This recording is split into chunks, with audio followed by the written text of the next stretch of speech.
राज ठाकरे यांच्यावर सुद्धा टोला लगावलेला होता, टीका केलेली होती। मात्र आज संजय राऊत ही पत्रकार परिषद घेत काय नेमकं बोलणार हे पाहणं देखील तितकंच महत्त्वाचं असणार आहे। थोड्याच वेळामध्ये संजय राऊतांची महत्त्वाची पत्रकार परिषद होणार आहे।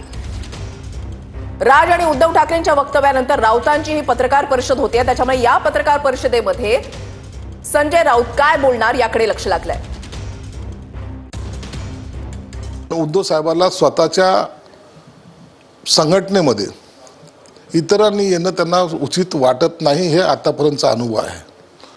महाविकास आघाडीबरोबर काय झालं, युती केली, शरद पवारचं त्यांचं कधी जमलं का नाही, काँग्रेसचं त्यांचं कधी जमलं का नाही, आणि राजसाहेबाचं तर मुळात जमणार नाही, कारण की राजसाहेबांना सगळ्या अंतर्गत गोष्टीची जाणीव असल्यामुळं, माहिती असल्यामुळं राजसाहेबांबरोबर युती करण्याला मला तरी वाटतं की उद्धव साहेब तयार होणार नाहीत। उद्धव साहेबांचा इगो तर दरवेळेला आडवा जातोच ना, त्यामुळे तर ह्या कुटुंबाचं विभक्तीकरण झालेलं आहे। राजसाहेबाला कधीही पक्ष सोडायचा नव्हता ना, कधी त्यांनी पक्ष सोडायची भाषा केली होती। इगो जो होता तो उद्धव साहेबांकडे होता, त्यामुळंच राजसाहेबाला अखेरला कंटाळून वेगळं व्हावं लागलं।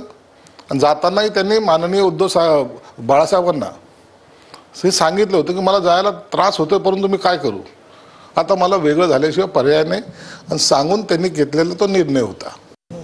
राजसाहेबांना त्यांच्या पक्षाची भूमिका व्यक्त करणे, मांडणे, त्यांना युती कुणाशी करायची आहे कुणाशी नाही हे सर्व अधिकार त्या पक्षाच्या प्रमुखाला असतात। त्यामुळे राजसाहेबांना जर असं वाटतं की त्यांनी उद्धव साहेबांची युती केली पाहिजे, मात्र पूर्णतः राजकीय आहे।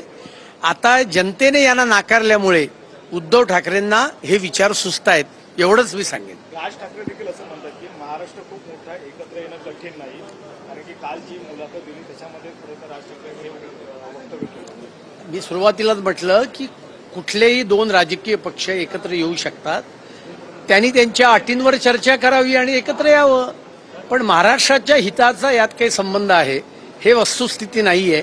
तर दोघांनाही जनतेने नाकारलेलं आहे आणि त्याच्यामुळे आता एकत्र येण्याची गरज त्यांना वाटत असेल। यात महाराष्ट्राच्या हिताचा मुद्दा नाहीये।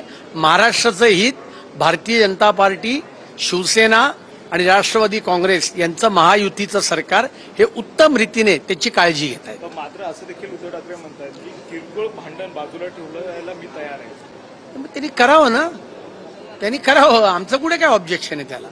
तर गेल्या काही दिवसांपासून हिंदी आणि मराठी असा हा खरा तर वाद पाहायला मिळतो, कारण की ज्या पद्धतीने शैक्षणिक त्याच्यामध्ये हिंदी घेतलं तेव्हापासून हा खरं तर नाही, मी एवढंच सांगेन की ज्यांना कोणाला आघाड्या करायच्या त्यांनी त्या जरूर कराव्यात। महाराष्ट्र आता थांबणार नाही। महाराष्ट्राचा विकास हा महायुतीचं सरकार माननीय देवेंद्रजींच्या नेतृत्वाखाली गतीने होईल।